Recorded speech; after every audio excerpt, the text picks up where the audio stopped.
Student, स्वागत है आपका श्रेयस साइंस क्लासेस में। मैं हूं अवधेश त्रिपाठी और आज मैं आपको पढ़ाने वाला हूं मानव पाचन तंत्र का second part, human digestive system का सेकेंड पार्ट। मैंने आपसे पहले ही कहा था ये बहुत इंटरेस्टिंग टॉपिक है, लेकिन थोड़ा सा लंबा हो सकता है, क्योंकि अगर हम इसको डीपली पढ़ेंगे और अच्छे से पढ़ेंगे तो ये कई पार्ट में हो सकता है।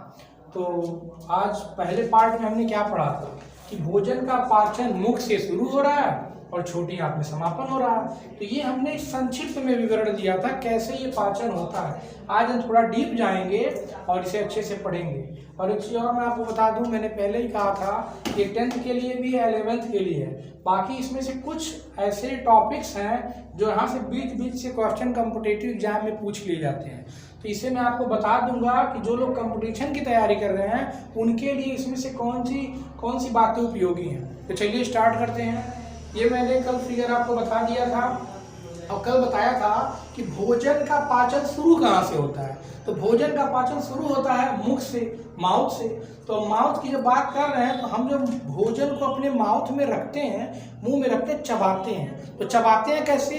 दांत से चबाते हैं। तो ये जो हमारे दांत है, दांत के संदर्भ में, दांत यानी टीथ के रेफरेंस में आप कुछ बातों को जान लें, ये बहुत इंपॉर्टेंट है। तो समझिए आप, हम लोगों के दांत जो है वो थीकोडंट है। थीकोडंट का अर्थ क्या है? थीकोडंट को हिंदी में बोलते हैं गर्तदंती। गर्तदंती क्या होता है? जो हम लोग के जबड़े हैं, ये अपर जा है, एक लोअर जा है, एक ऊपरी जबड़ा, एक निचला जबड़ा। इन जबड़ों में बोन्स है और इन्हीं में गड्ढे हैं और उन गड्ढों में दांत है। इसलिए हमें बोलते हैं हमारे दांतों को थीकोडंट, गर्तदंती कहते हैं। इसके बाद मैंने यहाँ लिखा है डाइफियोडंट। अब इसको बता रहा हूँ, डाइफियोडंट। डाइफियोडंट को हिंदी में बोला जाता है द्विबार दंती। अगर आप हिंदी माध्यम के समझिएगा, डाइफियोडंट का अर्थ है द्विबार दंती, यानी मनुष्य के जीवन में दांत 2 बार निकलते हैं। एक निकलता जब बचपन में आप छोटे थे, जैसे ही आपकी उम्र 2.5-3 साल हुई तब से आपके दांत निकले, और कब तक निकले? वो 12 साल तक। उसका नाम है दुधिया दांत, जिसे आप क्षीर दंत भी कहते हैं। उसकी संख्या 20 होती है। लेकिन जैसे ही आप 12 से आपकी उम्र बढ़ेगी, धीरे धीरे वो दांत टूटेंगे और नए दांत निकलेंगे। उन दांतों को कहा जाता है अस्थायी दांत, और उनकी संख्या होती है 32, मतलब 32। इसको बोला जाता है विषम दंती। विषम दंती का मतलब क्या है कि मानव में दांत 4 प्रकार के होते हैं। कौन कौन? पहले हिंदी में समझ लीजिए, कृंतक, रदनक, प्रचमर्ण, चमड़। तो मैंने यहाँ लिखा नहीं है, अभी मैं लिख दे रहा हूँ, आप देख लीजिए। हिंदी में इसका नाम है कृंतक, रदनक, प्रचमर्ण और चमड़। और यदि आप इंग्लिश में समझते हैं तो समझ लीजिएगा इंसाइजर, कैनाइन, प्रीमोलर और मोलर। तो आप हिंदी माध्यम जो हिंदी को जानिएगा, कृंतक, रदनक, प्रचमर्ण, चमड़। और यदि आप इंग्लिश में पढ़ते हैं तो आप समझिए इंसाइजर, कैनाइन, प्रीमोलर, मोलर। ये चारों टाइप के टीथ हमारे भोजन को चबाते हैं, कूटते हैं, पीसते हैं और इसको अंदर आहार नाल में आगे बढ़ाते हैं। तो देखिए आप इसमें समझ लीजिए डेंटल फार्मूला। देखिए किसी भी परीक्षा में कोई भी आप कॉम्पिटिटिव एग्जाम देंगे तो ये डेंटल फार्मूला पूछा जाता है कि दंत सूत्र क्या है। तो आप समझिए इंसाइजर होता है 2-2, कैनाइन 1-1, प्रीमोलर 2-2 और मोलर 3-3, टोटल होता है 8। अब ये 32 और 16 कैसे आ गया? देखिए ये ऊपरी जबड़ा है और ये निचला जबड़ा है। ऊपरी जबड़े में कितने दांत? 16। निचले जबड़े में कितने? 16। इसके ये एक अर्ध जबड़ा है और ये एक अर्ध जबड़ा है, ये एक अर्ध जबड़ा है और ये एक अर्ध जबड़ा है। 8 8 8 8 होंगे ना, तो 8 चौक कितना होगा? 32। तो वही मैं लिखा हूँ, ऊपरी जबड़े का 16 और नीचे का 16, 16 गुणे 2 यानी 32। तो 32 दांत होते हैं। आगे आप समझिए कि जो हमारा दांत है इसके 3 भाग होते हैं। कौन कौन? एक होता है शीर्ष, एक ग्रीवा, एक जड़। इंग्लिश में बोलते हैं क्राउन, नेक, रूट। रूट के द्वारा वो जबड़े में स्थित होता है। और दांत का और हम स्ट्रक्चर देखेंगे तो आपने देखा होगा दांतों में बड़ी चमक होती है। ये क्या होती है? इनेमल के कारण। इनेमल क्या है? इनेमल मानव शरीर का सबसे कठोर पदार्थ है, हार्डेस्ट पार्ट है ये बॉडी का। और इसी के नाते दांतों में शाइनिंग होती है। इसके नीचे एक लेयर होता है डेंटाइन और इसके नीचे होती है पल्प कैविटी और ये क्या ब्लड वेसल्स। आपने देखा होगा दांतों में पेन होता है अगर बहुत शर्करा युक्त भोजन आप कर रहे हैं, बहुत ज़्यादा चाय पी रहे हैं और ऐसा भोजन कर रहे हैं जिसमें शुगर ज़्यादा है तो वो शुगर दांतों में जाता है, फिर आपको सड़न झंझनाहट ये सभी चीज़ें होती हैं। यहाँ देखिए मैंने लिख दिया कि इनेमल सबसे कठोर पदार्थ है। अब देखिए कंपटीशन में ये पूछा जाएगा कि मानव शरीर का सबसे कठोर पदार्थ कौन है, तो ये है इनेमल। तो ये आप नोट करिएगा। ये किससे बना होता है? कैल्शियम फास्फेट से और कैल्शियम कार्बोनेट से। तो कैल्शियम फास्फेट और कैल्शियम कार्बोनेट, देखिए कैल्शियम फास्फेट में भी कैल्शियम है और कैल्शियम कार्बोनेट में भी कैल्शियम है, यानी कैल्शियम आपके लिए बहुत ही इंपॉर्टेंट कॉन्स्टिट्यूएंट। अगर आप कैल्शियम लेंगे तो आपका दांत मजबूत होगा और कैल्शियम से दांत ही नहीं हड्डियां भी मजबूत होंगी। तो आप कैल्शियम लीजिए और कैल्शियम के लिए आप क्या लेंगे? आप मिल्क ले सकते हैं, पनीर में भी कैल्शियम है, ग्रीन वेजिटेबल्स अर्थात हरी सब्जियों में भी कैल्शियम है। तो आप कैल्शियम लीजिए और दांतों को मजबूत करिए। अब आगे बढ़ते हैं। अब जब भोजन हम चबा लिए तो मैंने बताया था कि यहाँ पे लार ग्रंथियां होती हैं। तो लार ग्रंथियों से क्या निकलेगा? लार निकलेगा और लार को क्या बोलते हैं? सलाइवा। लेकिन उन लार ग्रंथियों का नाम क्या है? 3 जोड़ी लार ग्रंथियां होती हैं, 3 पेयर सैलिवरी ग्लैंड। एक होता है सबलिंगुअल, एक होता है पैरोटिड और एक होता है सबमैंडिबुलर। ये 3 जोड़ी होती है यानी 6 और इनसे निकलता है लार। अब लार क्या है? लार को आप समझिए इसका कंपोजिशन क्या है, किससे ये बना है लार। तो लार में 99.5% तो वाटर होता है, पानी होता है और 0.5% में calcium ion, sodium ion, potassium ion, chloride है। ये कुछ कटायन, कुछ एनायन यानी कुछ धन आयन और कुछ ऋण आयन होते हैं। और इसमें एंजाइम होता है। आपके मन में प्रश्न उठेगा एंजाइम क्या है, एंजाइम किसे कहते हैं? तो आप ये जान लीजिए कि एंजाइम प्रोटीन के बने होते हैं जो भोजन को पचाते हैं। और एक बात और ध्यान रखिएगा कि एंजाइम बहिःस्रावी ग्रंथियों से निकलते हैं, कभी भी एंजाइम अंतःस्रावी ग्रंथि से नहीं निकलेगा। ग्रंथि क्या है? मैंने यहाँ लिखा है ग्लैंड। What is gland? ग्रंथि है क्या? द ग्रुप ऑफ सेल्स और द ग्रुप ऑफ टिश्यू, कोशिका या ऊतक के समूह को हम ग्रंथि कहते हैं। और ग्रंथि से क्या निकलता है? अगर वो ग्रंथि 2 तरह की होती है, एक होती है बहिःस्रावी जिसे कहते हैं एक्सोक्राइन, एक होती है अंतःस्रावी जिसे हम कहते हैं इंडोक्राइन। तो अगर एक्सोक्राइन ग्लैंड है, बहिःस्रावी ग्रंथि है, तो उससे निकलेगा एंजाइम। और यदि ग्रंथि इंडोक्राइन है तो उससे निकलेगा हार्मोन। तो आप याद रखिएगा जो लार ग्रंथि में लिखा हूं सैलिवरी ग्लैंड, इससे क्या निकल रहा है? इससे निकल रहा है एंजाइम। क्या निकल रहा है? एंजाइम। और ये एंजाइम का नाम क्या है? टाइलिन। और टाइलिन का एक और नाम है सैलिवरी एमाइलेज।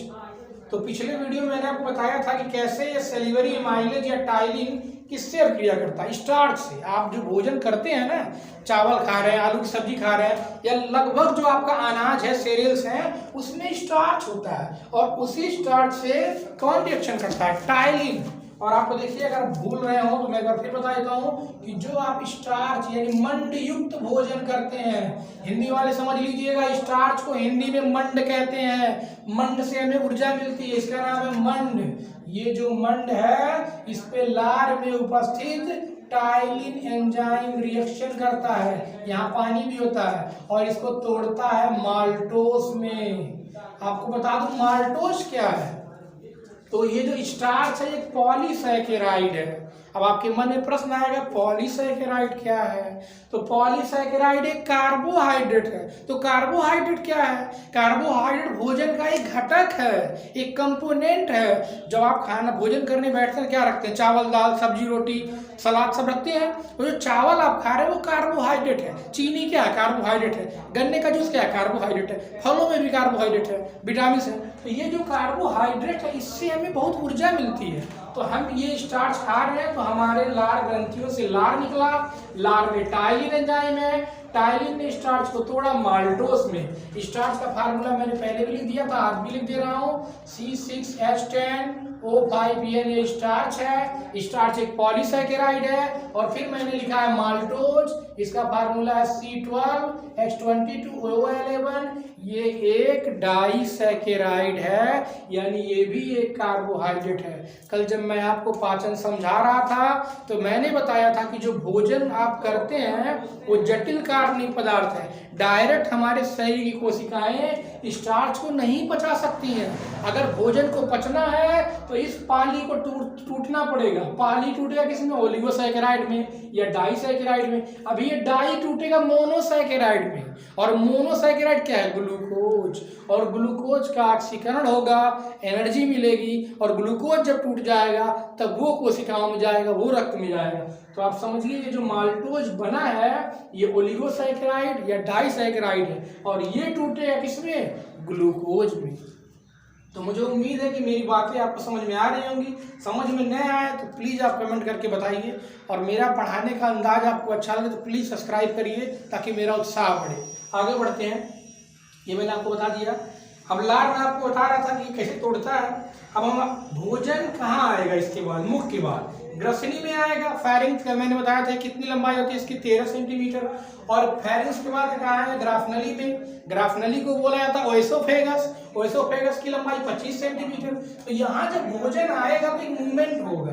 मैंने आपको बताया था इसमें कौन सा मूवमेंट होगा? क्रमाकुंचन, पेरिस्टालसिस मूवमेंट होगा, जिसके द्वारा भोजन आमाशय में आएगा। अब भोजन यहाँ आ गया तो हम इसके बारे में डीपली पढ़ लेंगे। आमाशय क्या है? आपको मैं बता दूं कि आमाशय एक सिकल शेप, हसुए की आकृति का, या कह सकते हैं बैग शेप एक स्ट्रक्चर है। ये जो हमारा आमाशय, इसमें 4 भाग होते हैं। कौन कौन? मैंने फिगर भी ड्रा कर दिया। Fundus, cardia, body, pylorus. तो आप ये मत समझिएगा कि मैं इंग्लिश में लिखा हूँ, इसका हिंदी इंग्लिश दोनों यही है। जहां मैंने केवल इंग्लिश लिखा है उसको हिंदी में भी वही कहते हैं, इंग्लिश में भी। और अगर आपको आगे नीट का प्रिपरेशन करना है या बी फार्मा, डी फार्मा कुछ करना है तो कुछ इंग्लिश भी आप सीखिए ताकि आपको पढ़ने में मजा आए। केवल हिंदी पे यदि आप आधारित होंगे तो मजा नहीं आने वाला। आगे बढ़ते हैं। अब ये जो हमारा आमाशय है, स्टमक है, इसमें क्या होता है? Gastric gland. क्या होता है? देखिए फिर ग्लैंड आ गया। जहां ग्लैंड आएगा यानी ग्रंथि होगी। अगर वो ग्रंथि है तो कौन सी है? या तो बहिस्रावी होगी या तो अंतःस्रावी। तो इसमें होती है बहिस्रावी। तो बहिस्रावी है तो क्या निकालेगी? एंजाइम। ये आप याद रखिएगा। तो इसमें क्या है? इसमें गैस्ट्रिक ग्लैंड है। कितनी gastric gland? 3.5 crore gastric gland है। और गैस्ट्रिक ग्लैंड से सिक्रीट क्या होगा? बता दूं आपको कि गैस्ट्रिक ग्लैंड से गैस्ट्रिक जूस निकलेगा। याद रखिएगा, गैस्ट्रिक जूस। अब इस गैस्ट्रिक जूस को हिंदी में जठर रस कहते हैं, जठर रस। और ये जो जठर रस है इसी में होंगे एंजाइम। अब आपके मन में होगा कौन से एंजाइम होंगे? तो मैं आपको बता रहा हूं, इसमें होगा पेप्सिन जो पचाएगा प्रोटीन को। इसमें होगा रेनिन जो पचाएगा दूध के प्रोटीन को। इसमें होगा लाइपेज जो पचाएगा वसा को। इसमें होगा HCl जिसका नाम है हाइड्रोक्लोरिक अम्ल। आपको जान के आश्चर्य होगा कि HCl एक एसिड है, वो भी स्ट्रॉन्ग एसिड है, वीक नहीं। और ये हमारी बॉडी में, तो एक कंपटीशन में क्वेश्चन पूछा जाता है कौन सा अम्ल हमारे शरीर में बनता है? तो याद रखिएगा HCl हाइड्रोक्लोरिक एसिड। कहाँ बनता है? किस अंग में? स्टमक में। इसका काम क्या है? इसका काम है कि भोजन को सड़ने से बचाता है, भोजन को अम्लीय माध्यम प्रदान करता है, एसिडिक मीडियम। क्योंकि कभी कभी आप भोजन करने जाते हैं, आप अपने हाथों को अच्छी तरह धुलते नहीं हैं, या आपका खाना कवर्ड नहीं, ढका नहीं हुआ है, कहीं से बैक्टीरिया, उसमें बैक्टीरिया तो आपको दिखाई नहीं देगा। बैक्टीरिया इतना सूक्ष्म है। क्या बैक्टीरिया? बैक्टीरिया ये यूनिसेलुलर ऑर्गेनिज्म, प्रोकैरियोट। तो you can not see without electron microscope. तो देख नहीं पाएंगे आप इसको, बैक्टीरिया को, बिना सूक्ष्मदर्शी के। तो ये जो बैक्टीरिया आपके भोजन में आ जाता है तो ये जो HCl उसको किल करता है। अब आगे बढ़ते हैं। जो हमारा गैस्ट्रिक ग्लैंड है, तो ग्लैंड मैंने बताया ग्लैंड किससे बना है? कोशिका से बना है। तो कौन कौन सी कोशिकाएं पाई जाती है? ये डीपली ये कंपटीशन में नहीं पूछा जाएगा। ये यदि आप प्रिपरेशन कर रहे हैं नीट का, या आगे आपका ड्रीम है मेडिकल से रिलेटेड कुछ करने का, तो उसमें ये चीजें आप बिना पढ़े आगे नहीं आ सकते। तो क्या है? इसमें एक सेल है म्यूकस नेक सेल, हिंदी है श्लेष्मी ग्रीवा कोशिका। दूसरा है पैराइटल सेल और ऑक्सिंटिक सेल। तो तो यहाँ ध्यान दीजिएगा, जो ये Cl सिक्रीट होता है, जो ये Cl स्रावित होता है आमाशय में, वो आमाशय के किस कोशिका से निकलता है? उसका नाम है पैराइटल सेल या ऑक्सिंटिक सेल। तो अब ये मत सोचिएगा पैराइटल का हिंदी क्या है, पैराइटल का हिंदी इंग्लिश वही है। दूसरा है जाइमोजेनिक सेल, इससे निकलता है पेप्सिन लाइपेज। पेप्सिन क्या है? वही जो प्रोटीन को पचाता है। और दूसरा क्या है? लाइपेज। तो लाइपेज क्या करेगा? फैट को पचाएगा। फैट क्या है? वसा, इसी का नाम है लिपिड। अब आगे बढ़ते हैं, एंडोक्राइन सेल्स, ये भी एक सेल्स है। तो आपको ये दोनों सेल बड़े इंपॉर्टेंट है, ध्यान रखिएगा। अब देखिए मैंने यहाँ रिएक्शन भी कर दिया है, ये जो पेप्सिन है किसको पचा रहा है? प्रोटीन को। अब बार बार मैं प्रोटीन प्रोटीन बोल रहा हूँ तो आपको लग रहा होगा प्रोटीन है क्या, व्हाट इज प्रोटीन? तो जरा जान लीजिए, protein is a polymer. Protein एक बहुलक है। बहुलक किसे कहते हैं? ये कमरा, कहीं भी आप रहते हैं तो क्या है? कमरे में रहते हैं, तो कमरे में क्या, कमरा किससे बना? उसकी दीवारें हैं, दीवारों में क्या है? ईंट है। ईंट क्या है? ईंट उसकी एकलक इकाई है, उसकी एकलक इकाई है। और बहुत सारी ईंट मिले तो कमरा बन गया।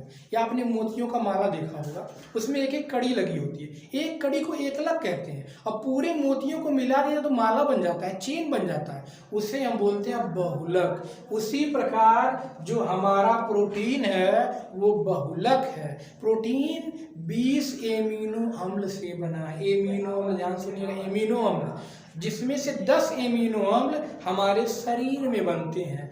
10 एमिनो अम्लों को हम भोजन से प्राप्त करते हैं। थोड़ा सा जो इंग्लिश वाले हैं वो सुन लीजिए। Protein are polymer, they made up of many monomeric unit called amino acids. 10 amino acids synthesised in our body, they are called non-essential amino acid, and 10 amino acid obtained from food, they are called essential amino acid। अब चूंकि ये मैं इस पर deeply नहीं जा सकता क्योंकि आप डाइजेशन पढ़ रहे हैं, तो आपको बताता कौन कौन सी एमिनो एसेंशियल है, कौन सी नहीं। तो मैंने आपको हल्का बता दिया प्रोटीन क्या है, इसको आप पचा रहे हैं। यानी प्रोटीन के बनने में 20 एमिनो अम्ल भाग लेते हैं। तो आप प्रोटीन लीजिए, आपकी बॉडी की ग्रोथ होगी। तो प्रोटीन किसमें टूटा? पेप्टोन्स में और पॉलीपेप्टाइड। देखिए पॉलीपेप्टाइड आया है, जब बहुत सारे एमिनो एसिड जुड़ेंगे तो पॉलीपेप्टाइड बनेगा। क्या बनेगा? पॉलीपेप्टाइड। अब आपके इसी में क्या निकला है? लाइपेज। किसमें निकला है? स्टमक से। तो लाइपेज किसको पचाएगा? फैट को। किसमें तोड़ेगा? फैटी एसिड में, ग्लिसरॉल में। ठीक है। यहाँ पे आमाशय में भोजन कितने देर रहेगा? 4 घंटे, 3 से 4 घंटे। यहाँ पे कंपटीशन के लिए क्वेश्चन बता देता हूँ कि आमाशय में किसका पाचन नहीं होता। ध्यान सुनिएगा स्टूडेंट। देखिए आमाशय में क्या बच रहा है? फैट तो बच रहा है, ठीक है। प्रोटीन भी बच रहा है, ये भी ठीक है। लेकिन क्या यहाँ कार्बोहाइड्रेट बच रहा है? कार्बोहाइड्रेट को पचाने, मैंने कहीं कार्बोहाइड्रेट लिखा है? नहीं। यानी कार्बोहाइड्रेट का पाचन आमाशय में नहीं होता। आप लोग नोट कर लीजिएगा, carbohydrate not digest in stomach, ये आप लोग ध्यान रखिएगा। आगे बढ़ते हैं। अब भोजन यहाँ 4 घंटा होगा, आंशिक पाचन होगा। उसके बाद भोजन कहाँ आएगा? छोटी आंत में। छोटी आंत से बड़ा इंटरेस्टिंग है, सुनिएगा। जैसे ही छोटी आंत में भोजन पहुंचता है ना, तो छोटी आंत का पहला पार्ट है ग्रहणी, जिसे बोलते हैं ड्यूडनम। तो छोटी आंत में भोजन पहुंचेगा तो एक है पैनक्रियाज, अग्नाशय। अग्नाशय से एक जूस सिक्रेट होगा जिसका नाम है पैनक्रियाटिक जूस, हिंदी में बोलते हैं अग्नाशयी रस। वो अग्नाशयी रस आंत में आ जाएगा। ध्यान सुनिएगा, आंत में क्या आया? आंत में आ गया अग्नाशयी जूस। एक लीवर है आपका, लीवर से क्रिएट हुआ पित्त रस। पित्त रस भी किसमें आ गया? छोटी आंत में, ठीक है। अब छोटी आंत में भी एक ग्लैंड होती है। कौन ग्लैंड? Intestinal gland. और उस इंटेस्टाइनल ग्लैंड में भी जूस है, ध्यान दीजिएगा। ये तीनों जूस मिलके भोजन का पाचन करेंगे। पूरे भोजन का पाचन छोटी आंत में कंप्लीट होगा। मुझे उम्मीद है आपको बातें समझ में आ रही होंगी। अब आगे बढ़िए। ये जो आमाशय है, सॉरी छोटी आंत है, कहाँ से कहाँ तक है? आमाशय जहाँ पे समापन हुआ वहां से शुरू हुआ छोटी आंत, और वो आमाशय से गुदा तक है। गुदा जिसे आप इंग्लिश में एनस बोलते हैं, एनस। और इसकी लंबाई 6 मीटर होती है। अब आपके मन में आएगा बॉडी तो 6 मीटर है नहीं, ये आंत का आप 6 मीटर हो गया। तो बता दूं आपको, ये जो आंत है ये क्वाइल्ड है। जैसे आपके घर में धागा होता है ना, अगर धागे को आप खोल दें तो आधा 1 किलोमीटर चला जाएगा, लेकिन वो क्वाइल्ड है, मुड़ा हुआ है, तो बड़े कम में आ गया। तो आंत हमारा क्वाइल्ड है, एकदम घुमा हुआ। जैसे आप क्वाइल देखते हैं ना, आप घर में मच्छर भगाने के लिए आप रखते हैं, उसी टाइप का है। अब आंतरिक ग्रंथ से क्या निकला? आंत रस। तो आंत रस ग्रंथ देखिए फिर आ गया। तो ग्रंथ पे आप नोटिस करिए, ग्रंथ क्या है तो क्या होगा, या तो बहिःस्रावी या तो अंतःस्रावी। तो अंतःस्रावी तो नहीं है, ये तो है बहिःस्रावी, क्योंकि एंजाइम निकाल रहा है। इसमें एक होती है पैनेथ की कोशिका। तो पैनेथ की कोशिका ये डीपली, जिनको नीट का या किसी का प्रिपरेशन करना है मेडिकल रिलेटेड, उनके लिए इंपॉर्टेंट है। इसमें निकलता है डिफेंसिन और लाइसोजाइम, बैक्टीरिया एक सब्सटेंस है जो जीवाणुओं को खा जाता है। अब जीवाणु खाएगा तो हमारी बॉडी को तो आराम मिलेगा, अच्छा है, हम हेल्दी होंगे। इसको बोलते हैं फैगोसाइटोसिस। हिंदी में इसको भक्षक कैसे कुछ बोलते हैं, मुझे याद नहीं आ रहा है। तो फैगोसाइटोसिस प्रोसेस का नाम है, जीवाणु खा जाता है। बाकी इसमें कुछ और सेल होते हैं, एंटीरो एंडोक्राइन कोशिका, चूसक कोशिका और शोषी कोशिका। तो आप इसको देख लीजिए, स्क्रीनशॉट लेना तो भी ले लीजिए। बाकी इसके एंजाइम्स में बता देता हूँ, स्क्रीनशॉट लेना तो आप ले सकते हैं। ये है एंजाइम, कौन से एंजाइम है? अब देखिए, छोटी आंत में कार्बोहाइड्रेट का पाचन होगा। तो कार्बोहाइड्रेट का जो पाचन होगा, इसमें एक एंजाइम निकलता है माल्टेज। तो माल्टेज पचाएगा माल्टोज को। माल्टोज है डाइसैकेराइड। तो ये तोड़ेगा किसमें? ग्लूकोज में। ग्लूकोज क्या है? मोनोसैकेराइड। इसका सूत्र क्या है? C6H12O6। अब देखिए लैक्टोज है। तो लैक्टोज, देखिए लैक्टोज क्या है? लैक्टोज शुगर है। किसमें पाया जाता है? मिल्क में। अगर दूध पिएंगे तो लैक्टोज शुगर मिलेगा। तो ये कुछ भी खाते हैं शुगर मिलेगा। शुगर मतलब क्या? शर्करा। ऐसा नहीं है कि चीनी खाएंगे तो ही शर्करा जाएगा, नहीं। आप कुछ भी खाएंगे ना, आप देखिए कोई भी डेयरी प्रोडक्ट खाइए, आप कोई मिठाई खाएंगे तब भी तो उसमें शुगर है, और शुगर ज्यादा लेंगे तो मोटापा बढ़ेगा, ये भी याद रखिएगा। तो ये जो लैक्टोज है, इसको लैक्टेज पचाएगा किसमें? ग्लूकोज में, गैलेक्टोज में। इसके बाद सुक्रोज है, चीनी। तो ये सुक्रोज है, तो इसको सुक्रेज पचाएगा। सभी कार्बोहाइड्रेट है, ये टूटेगा किसमें? ग्लूकोज में, फ्रक्टोज में, ठीक है। इसके बाद इरेप्सिन बाबू प्रोटीन को पचाएगा। तो ये प्रोटीन डाइजेस्ट होगा। और इसमें एक और फैट को पचाने के लिए लाइपेज किसको पचाएगा? फैट को पचाएगा। किसमें तोड़ेगा? फैटी एसिड में, ग्लिसरॉल में। तो मुझे उम्मीद है आपको पढ़ाया समझ में आ रहा होगा। आगे एक और है पैनक्रियाज और लीवर बचा है, तो मैं इसे बता रहा हूँ आपको संक्षिप्त में। जो पैनक्रियाज है, याद रखिएगा, पैनक्रियाज एक इंडोक्राइन ग्लैंड भी है, एक्सोक्राइन ग्लैंड भी है, बहिःस्रावी ग्रंथि भी है, अंतःस्रावी ग्रंथि है। लेकिन अंतःस्रावी ग्रंथि के बारे में एक्सप्लेन नहीं करूंगा, क्योंकि हमारा टॉपिक है डाइजेशन, और हम चले जाएंगे किसमें? इंडोक्राइनोलॉजी में, यानी हम ग्लैंड के बारे में, इंडोक्राइन जो हार्मोन सीड उनमें चले, वो हमारा टॉपिक नहीं है। हमें समझना है इसके एक्सोक्राइन पार्ट को, जहां से एंजाइम निकलता है। वो एंजाइम कौन सा है? ट्रिप्सिन है। तो याद रखिएगा, ट्रिप्सिन प्रोटीन को पचाएगा। काइमोट्रिप्सिन है, प्रोटीन को पचाएगा। लाइपेज है, फैट को पचाएगा। एमाइलेज है, मंड को पचाएगा। तो यानी ये भी भोजन के पाचन में मदद करते हैं। और बताया कि ट्रिप्सिन, काइमोट्रिप्सिन प्रोटीन को, पेप्टोन्स पॉलीपेप्टाइड में तोड़ेंगे। लाइपेज तोड़ेगा किसको? फैट को, फैटी एसिड ग्लिसरॉल में। एमाइलेज तोड़ेगा स्टार्च को, माल्टोज में। तो ये चीजें आपको समझ में आ गई होंगी। अब इसमें बचा है क्या? लीवर। तो लीवर भी मैं आपको बता देता हूँ, 2-3 मिनट और आप समझ लीजिए लीवर क्या है। लीवर के बारे में आप बहुत बार सुनते होंगे। याद रखिए कि लीवर से पित्त रस निकलता है। लीवर का मैं एक वीडियो अलग से बना दूंगा, जिसमें केवल लीवर के बारे में आपको एक्सप्लेन कर दूंगा। फिलहाल आप पाचन से रिलेटेड समझ लीजिए। लीवर से निकलता है पित्त रस, जिसे बोलते हैं बाबू बाइल जूस, पित्त रस। और आपने देखा था कल, यहाँ पे मैंने ऐसे बनाया था ना, ये है गाल ब्लैडर, पित्ताशय। जो लीवर से पित्त रस निकलता है, बाइल जूस, वो गाल ब्लैडर में स्टोर होता है। अब याद रखिए, एक क्वेश्चन कंपटीशन के लिए फिर बता दे रहा हूँ। पित्त रस में कोई एंजाइम नहीं होता। अग्नाशयी रस में एंजाइम है, आमाशयी रस में एंजाइम है, आंतरिक रस में एंजाइम है, पित्त रस में कोई एंजाइम नहीं है। तो भोजन इसमें पचाता कैसे है? इसके पित्त रस में होता है क्या? Lecithin, bilirubin, biliverdin, sodium ग्लाइकोकोलेट, sodium taurocholate, ये सभी पदार्थ हैं। इसको सुन के आप आश्चर्यचकित मत पड़िएगा, क्या बोल रहे हैं सब। ये सब पदार्थ हैं जो पित्त रस में पाए जाते हैं, और भोजन को ये डाइजेस्ट करते हैं, पचाते हैं। और आपको ये पित्त रस ही भोजन को पचा रहा है। और कभी कभी इस गाल ब्लैडर में पानी कम पीने से स्टोन्स भी हो जाते हैं। तो आगे बढ़ते हैं। ये जो हमारा लीवर है, ये मानव शरीर की सबसे बड़ी ग्रंथि है। इसका वजन लगभग 1.5 किलोग्राम होता है और ये बहिस्त्रावी ग्रंथि है। और जो हमारा लीवर है इससे कुछ बड़ी इंपॉर्टेंट फंक्शन है, जैसे यदि आप आवश्यकता से अधिक ग्लूकोज ले रहे हैं तो हमारा ग्लूकोज ग्लाइकोजन के रूप में बदल जाता है। ग्लाइकोजन क्या है? ग्लूकोज क्या है? मोनोसैकेराइड। ग्लूकोज चेंज हुआ किसमें? ग्लाइकोजन में। ग्लाइकोजन है पॉलीसैकेराइड। तो the conversion of glucose into glycogen is known as glycogenesis. और जब ग्लाइकोजन ज्यादा होगा फिर एनर्जी की रिक्वायर्ड होगी, आपको फिर ऊर्जा चाहिए। The glycogen break down into glucose, this process is known as glycogenolysis. Hindi में आपको बताता हूँ, जो ग्लूकोज है अगर आवश्यकता से अधिक होगा, आवश्यकता से अधिक कब होगा? कुछ लोग ओवर फीडिंग करते हैं, जितना उनको खाना है ना उससे ज़्यादा ही वो खाते हैं, तो ग्लूकोज ज़्यादा स्टोर होगा। और ग्लूकोज ज़्यादा स्टोर होगा तो मोटापा बढ़ेगा, क्योंकि ग्लूकोज क्या है? कार्बोहाइड्रेट, और कार्बोहाइड्रेट से भी मोटापा बढ़ता है। तो ग्लूकोज जब ज़्यादा होगा तो किस रूप में बन जाएगा? ग्लाइकोजन के रूप में। और कहाँ स्टोर होगा? लीवर में। और इसके बाद क्या होगा?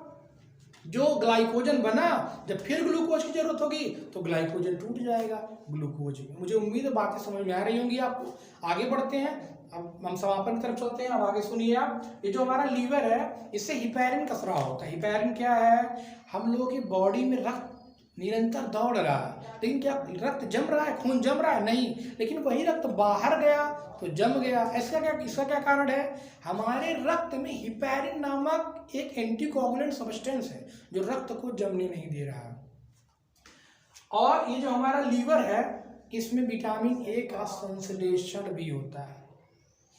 तो भोजन जब छोटी आंत में पचा, छोटी आंत में पचने के बाद जो नहीं पचा वो जाएगा बड़ी आंत में। बड़ी आंत के 3 पार्ट हैं, सीकम, कोलन, रेक्टम।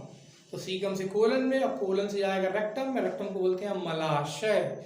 और ये जो मलाशय है वहाँ जो नहीं पचा है एनस के थ्रू बाहर, यानी एनस के द्वारा बाहर निकल जाएगा। तो मुझे उम्मीद है कि आपको जो भी मैं पढ़ाया समझ में आया होगा।